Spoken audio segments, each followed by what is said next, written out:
can tell. Usually I can tell. Sometimes you fool me. Anyway.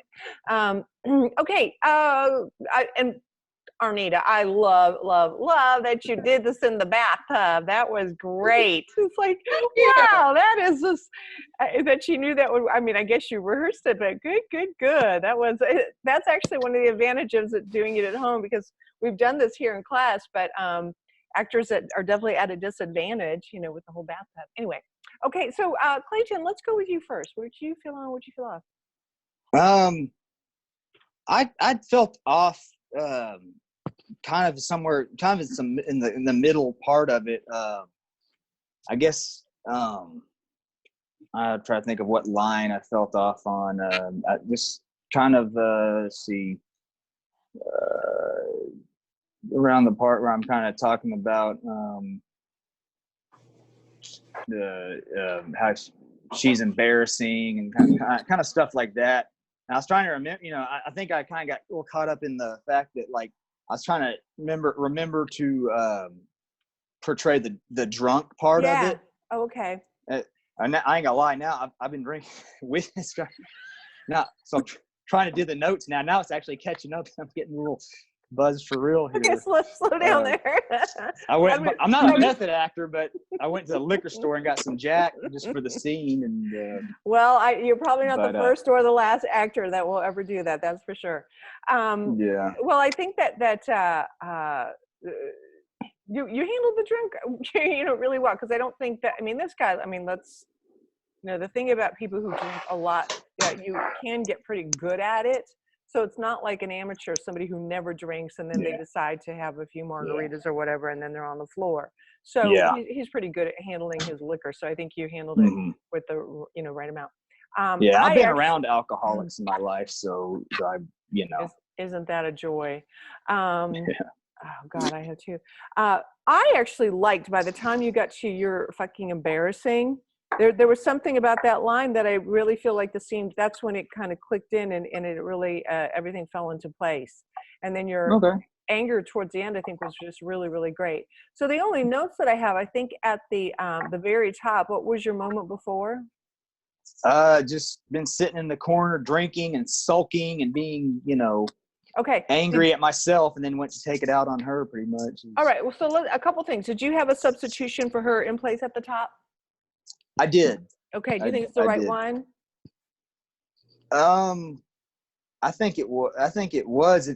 I said, well, I'm lying because, like I said, that falls into the part I was kind of like, I was kind of like making sure I was a little drunk, and I think kind of fell out there when I was. All right. Yeah. So let's make sure the substitution is in place at the top, and then also, did you have an inner object for what her being nominated for a Grammy?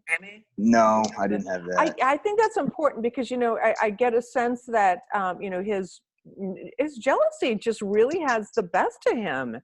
Because he, here she is winning awards, and he gets to do this tribute to where he is definitely being eclipsed by her, and so this is one of those situations we have to step away from how Clayton would handle the situation and go to this highly, this dysfunctional, alcoholic, and how he would behave in that situation. I also, of course, I saw this movie when it first came out, but what happens in terms of the relationship before the scene? Well, at this point, my career is kind of starting to go down and I'm drinking more, and she's really getting, she's really rise to the top and whatnot. And your dad has died, right? Yeah, he died before the story of the movie. Oh, okay. Began. Right. Okay, well, that's not going to be as big a consideration, but I would love to see you plug into the prior circumstances a little bit more. I mean, also you have to be very mindful that now that she is, her star is rising, a star is born. You're drinking more, your career is fading. What are the chances that she's actually going to stay with you? Okay. I mean, I think that's probably the most threatening thing. How in the world do you even keep her around?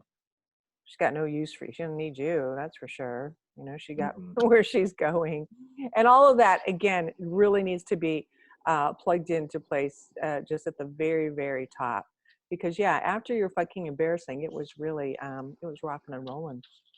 I had this really, I decided to not go with it, but Uh-huh. I was considering using it. Like I've heard actors talk about like using themselves as substitutions. Oh, And that then yes. Have you ever tried it? well, I was almost going to do that I decided to use a different substitution for this scene, but I was toying with the idea of using myself as a Yeah. substitution in this And scene. why would you do Yeah. that in this particular scene? Why would you make that choice?